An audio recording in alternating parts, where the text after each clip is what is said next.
I already alluded to the fact that we got to talk some Bucks County. So did Yeah. you did you have a sense of how unique and how special of a place Bucks County is when you were growing up there? I don't think I really had a sense of it until I was kind of voting age, 16, 17, 18, that kind of later years, later teen years. I mean, I certainly understood that we were an attraction because every election season there would be news crews everywhere, at our high school, at the local restaurant, CNN would come through town. I mean, that part of it was really big. Once I became a journalist and much more politically active and, went to college, I went to school at the University of Pittsburgh.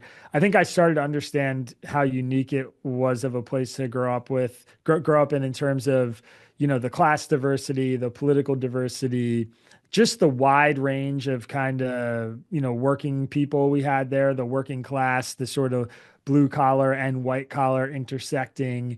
But I was a little bit older, I think, when I really realized that. Growing up in an area like Bucks County, you can become what I consider to be like multilingual politically and civically. I've never heard anyone quite put it that way. The multilingual. I like that though. I might have to steal that. Please do.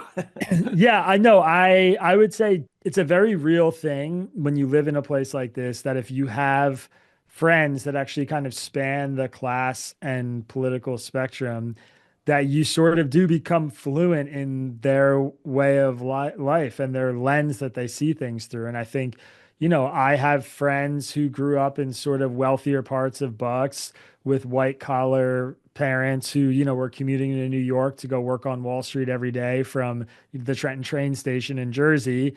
And I had friends who grew up who their parents were working in like a manufacturing plant around the corner in Bucks County, or they were farmers, or, they were firefighters, policemen. And I think more than anything, I feel the empathy for those political lenses and that view. I mean, anytime I hear a Democratic politician or a Republican politician on one of the Sunday shows doing their talking points, I can hear and see like a friend or family member who I grew up with because I understand the worldview that they're trying to represent. So I think that just when you have that, it's a lot easier to sort of be fair and honest and empathetic towards those views when you're writing about them and talking about them.